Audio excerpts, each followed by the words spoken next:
அனைவருக்கும் வணக்கம்.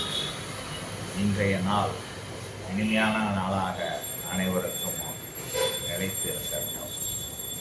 வாழ்க வளம் என்று வாழ்த்தி என்னுடைய ஆரம்பிக்கின்றேன். இந்த காணொளியானது எவ்வாறு ஒரு கிரகத்தை வைத்து நமக்குரிய பலனை எடுப்பது என்பதை இந்த காணொளியின் முதல் நோக்கமாகும். இங்கு நான் முதலில் எடுப்பது சனி பகவான் என்று சொல்லக்கூடிய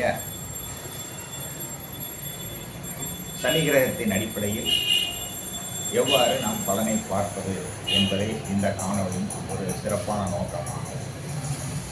உங்கள் ஜாதகத்தில் சனி பகவான் மேஷம், சிம்மம், தனுசு இந்த ராசிகளில் இருந்தால் உங்கள் ஜாதகத்தில் குரு பகவான் என்று சொல்லக்கூடிய குரு கிரகம் எந்த இடத்தில் உள்ளதோ அதை உங்களது லக்னமாக வைத்து பாருங்கள், பலன் மிக சரியாக இருக்கும். அதுபோல் உங்கள் ஜாதகத்தில் ரிஷபம், கன்னி, மகரத்தில் சனி பகவான் இருந்தால்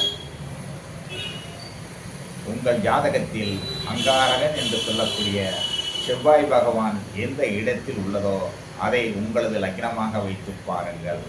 அதுபோல் உங்கள் ஜாதகத்தில் மிதுனம், துலாம், கும்பராசிகளில் சனி பகவான் இருந்தால் உங்கள் ஜாதகத்தில் சந்திரன் எந்த இடத்தில் உள்ளதோ அந்த சந்திரனுக்கு ராசியை வைத்து பலனை பாருங்கள், உங்களுக்கு பலன் மிக சரியாக இருக்கும்.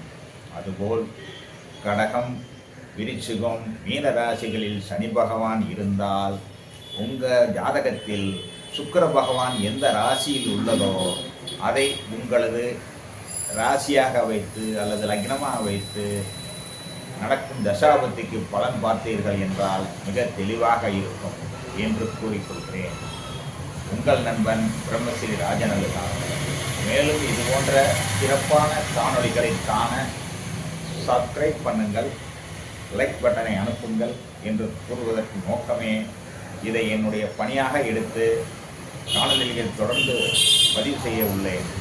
உங்களுக்கு இது போன்ற காணொளி வேண்டுமென்றால் நீங்கள் ஆர்வமாக இருந்து என் பணி தொடர ஒத்துழைத்தீர்கள் என்றால் நீங்கள் நலமுடன் வளமுடன் வாழலாம் என்று கூறி நன்றி கூறி அடுத்த காணொளியில் சந்திப்போம் என்று விடைபெறுகிறேன். நன்றி, வணக்கம்.